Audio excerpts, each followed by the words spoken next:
මේ නඹුරු විහාරය ගැන අඛිල විරාජ ඇමතුමා කිව්වා විදේශිකයන්ට දැන් මේක නරඹන්න බෑ කියලා.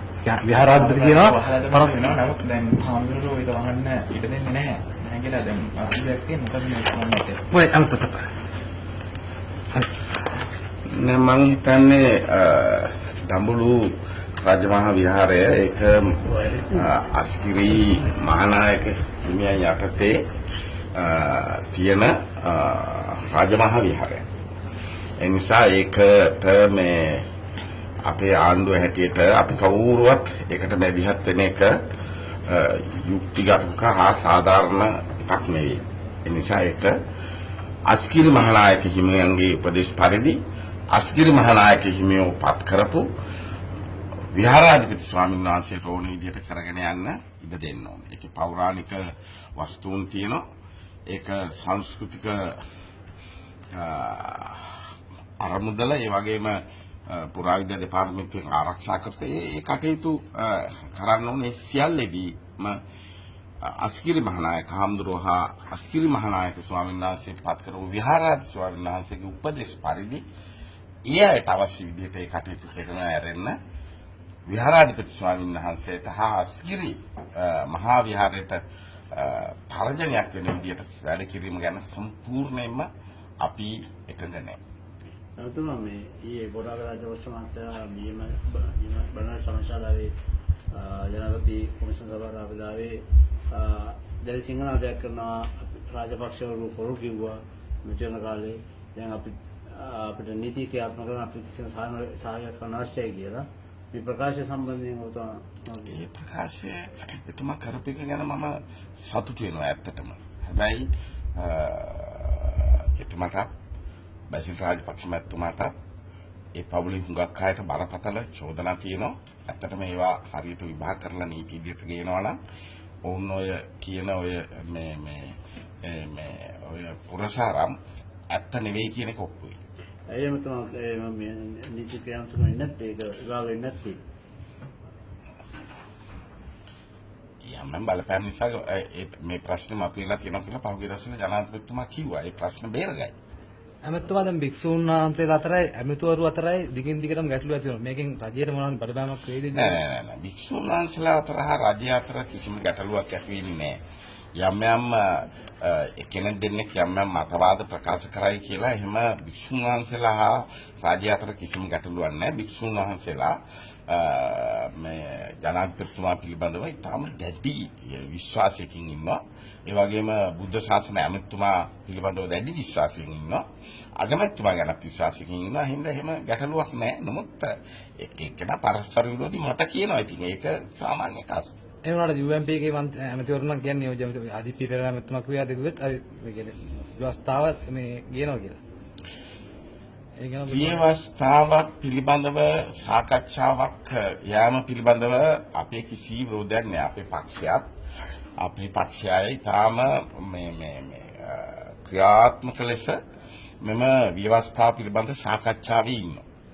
පෞද්ගලිකව මම හිතන්නේ අපි මේ ව්‍යවස්ථාව නව ආණ්ඩු ක්‍රම ව්‍යවස්ථාවකට යන්න මේ ආණ්ඩුවට ජනවරමක් නැහැ කියලා. මොකද මම මෙහෙම හිතන්නේ ජනාධිපතිතුමාගේ මැතිවරණ ප්‍රකාශනයේ එතුමා කියනවා මම ජනමත විචාරණයකට යා යුතු වන කිසිම දෙයක් වෙනස් කරන්න ආණ්ඩු ක්‍රම ව්‍යවස්ථාවට අත තියන්නේ නැහැ කියලා. ඒක තියෙනවනේ. ඒ නිසා එතුමාට නව ආණ්ඩු ක්‍රම ව්‍යවස්ථාවකට යනවා නම් ජනමත විචාරණයකට යන්න වෙනවා. ඒ නිසා මම හිතන්නේ එතුමාට එහෙම යන්න බෑ. ඒ වගේම එක්සත් ජාතික පක්ෂය නව ආණ්ඩු ක්‍රම ව්‍යවස්ථාවක් පිළිබඳව වරමක් ඉල්ලුවා. ඒ වරම හම්බුනේ නැහැ. අඩුමසේ 113 හම්බුනේ නැහැ. තුලින් දෙක පැත්තකින් කියන්නේ. ඊළඟ ශ්‍රී ලංකා නිදහස් පක්ෂය එක්සත් ජනතා නිදහස් සම්දානය හැටියට අපි ජනවරමක් ඉල්ලුවේ නැහැ. මේ කාරණා උඩ මම හිතන්නේ අපි නව ආණ්ඩු ක්‍රම ව්‍යවස්ථාවක් සැකසීම සඳහා අවශ්‍ය සියලු කාරණා සාකච්ඡා කිරීම, ඒ පිළිබඳ සූදානම් වීම, ඒ පිළිබඳ ජනතාවගේ මහා සංග්‍රහණයේ විද්වතුන්ගේ බුද්ධිමතුන්ගේ අදහස් ගැනීම කිසි වරදක් නැහැ. නමුත් ජනවරමක් තියනවාද කියන කාරණේ ජනාධිපතිවරයාට සහ පාර්ලිමේන්තුවට තියනවාද කියන කාරණේ මට තියෙනවා. ඊළඟ කාරණේ තමයි අපි පුළුල් බල බෙදීමක් පිළිබඳව කැමැත්තෙන් ඉන්නවා. ඒක කරන්න ඕන. මේ රටේ නැවත සන්නද්ධ අරගලයක් ඇති නොවන ලෙස මේ රටේ සියලු ජාතීන්ගේ සියලු ආගමිකයන්ගේ අයිතිවාසිකම් ආරක්ෂා වෙන ආකාරයේ මේ සංශෝධනයන් පිළිබඳව සලකා බලන්න ඕන. හැබැයි අමතක කරන්න ඕන හොඳ නෑ. 13 වෙනි ආණ්ඩු ක්‍රම ව්‍යවස්ථාව උසාවියට ගෙනිච්ච වෙලාවේ ශ්‍රේෂ්ඨාධිකරණය 4ට 4 බෙදුණා. 4 දෙනෙක් කිව්වේ නෑ මේක රටේ ඒකීය භාවයට තර්ජනයක්. මේක රට ෆෙඩරල් වාදී පැත්තට ඇදී යන දෙයක්. ඒ නිසා මේකට අපිට කිව්ව වෙන්න බෑ කියලා. අනිත් 4 දෙනා කිව්වේ නෑ. විධායක ජනාධිපති ක්‍රමයේ තියෙන නිසා මේකට අපි එකඟ වෙනවා.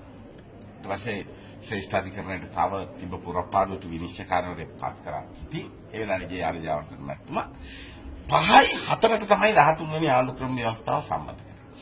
5යි 4ට සම්මත කරේ 13 වෙනි ආණ්ඩු ක්‍රම ව්‍යවස්ථාවට එකඟ වෙන ඒ 5 දෙනාම එකඟ වුණේ ජනාධිපති ක්‍රමයේ තියෙන නිසා. ඒ නිසා එක්තරා බලයක් සහිතව මේ රටේ ජනාධිපති ක්‍රමයක් තිබීම පුළුල් බල බෙදීමකදී අවශ්‍ය කාරණා. ඒ නිසා මම හිතන්නේ අපි මේ පිළිබඳව විවෘතව සාකච්ඡා කරමින් ජනතාවගේ ගෞරවනීය මහා සංඝරත්නය හැමදාම රජවරු පාලකයන් පිටපස්සෙ එයාත් එක්ක කතා කරමින් අනිකුත් පූජ්‍ය පක්ෂයත් එක්ක අපේ බිෂොප්තුමා මේ කාදිරුතුමා මේ වගේ අයත් එක්ක කතා කරමින් අපි මේ පිළිබඳව වඩාත් හොඳ ආණ්ඩු ක්‍රම ව්‍යවස්ථාවක් සාදා ගැනීම සඳහා සූදානම් වෙන එක ඉතා හොඳයි. දැන් සම්මුති ආණ්ඩුව සැප්තැම්බරම ඉවර වෙනවා. තව දුරටත් ඉදිරියට යනවද කොහොමද වෙන්නේ ඉදිරියට? ඒක මේ ප්‍රධාන පක්ෂ දෙක ඒ පිළිබඳව තීන්දුවක් ගයි. ඒ පිළිබඳව මේ පක්ෂවල මධ්‍යම කාරක සභා තීන්දුවක් ගනි. ඒක ඒක පිළිබඳව මට මේ වෙලාවේ අදහස ප්‍රකාශ කරන්න ව්‍යවස්ථානුකූල අයිතියක් නෑ. ඔබතුමාගේ මතය කියන්නේ වෙනම යන්නද නැත්නම් වෙනම ආණ්ඩුවක් හදන්නද?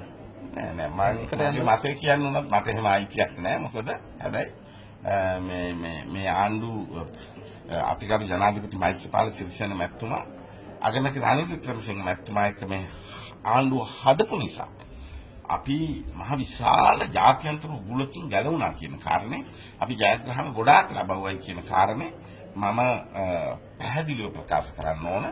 ජනාධිපති මහින්ද රාජපක්ෂ මැතිතුමා වුණා මේ අවුරුදු දෙකකට කලින් ඡන්දෙට ගිය වෙන ප්‍රධානම හේතුව උනේ 2015 මාර්තු මාසයේ එන එක්සත් ජාතීන්ගේ මහා මණ්ඩලයට එන අපිට විරුද්ධ වෙන වාර්තාව මුහුණ දීම තමයි එතුමාගේ තිබ්බ බලාපොරොත්තුවක්. නැත්නම් ඡන්දයක් දිනලා ඉන්දියාව කොහොම හරි අපේ පැත්තට අරගෙන ගිහලා මේකට මුහුණ දෙන්න තමයි එතුමා හිතුවේ.